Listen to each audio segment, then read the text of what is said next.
মঙ্গলবার ভোরে ফের রেল দুর্ঘটনা। ভোর পৌনে 4টে নাগাদ ঝাড়খণ্ডের চক্রধরপুরের কাছে দুর্ঘটনার কবলে হাওড়া থেকে মুম্বাইগামী হাওড়া সিএসএমটি এক্সপ্রেস।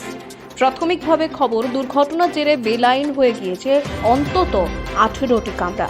ইতিমধ্যেই একজনের মৃত্যু হয়েছে বলে জানা গিয়েছে। আহত হয়েছেন কমপক্ষে 60 জন যাত্রী। আহতের সংখ্যা আরও বাড়তে পারে বলে আশঙ্কা করা হচ্ছে।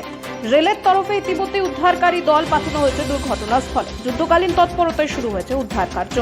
18টি কামরা বেলাইন হয়েছে, তার মধ্যে 16টি যাত্রীবাহী কামরা। বাকি দুটির মধ্যে একটি ট্রেনের বিদ্যুৎ সংযোগের কামরা এবং অন্যটি প্যান্ট্রি কার। দুর্ঘটনাস্থল থেকে আহত যাত্রীদের উদ্ধার করে চক্রধরপুরে পাঠানো হয়েছে চিকিৎসার জন্য। কিভাবে এই দুর্ঘটনাটি ঘটল তা এখনো পর্যন্ত স্পষ্ট নয়। তবে রেলের এক পদস্থ কর্তা এই বিষয়ে জানিয়েছেন, যে জায়গায় মুম্বাইগামী ট্রেনটি দুর্ঘটনার কবলে পড়েছে তার কাছে একটি মালগাড়িও বেলাইন হয়েছে। তবে এই দুটি দুর্ঘটনার সঙ্গে কোনো যোগ রয়েছে কিনা তা এখনো পর্যন্ত জানা যায়নি। কেন দুর্ঘটনা তা খতিয়ে দেখতে অনুসন্ধান শুরু করেছে রেল বিভাগ।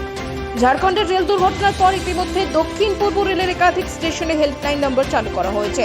হাওড়া স্টেশনের জন্য 9433357920 ও 0332638221 টাটানগর স্টেশনের জন্য 06572290324, চক্রধরপুর স্টেশনের জন্য 06587238072, রোরকেলা স্টেশনের জন্য 06612501072 ও 03326382217 এবং রাঁচি স্টেশনের জন্য 06512787115 এই হেল্পলাইন নম্বর চালু করা হয়েছে।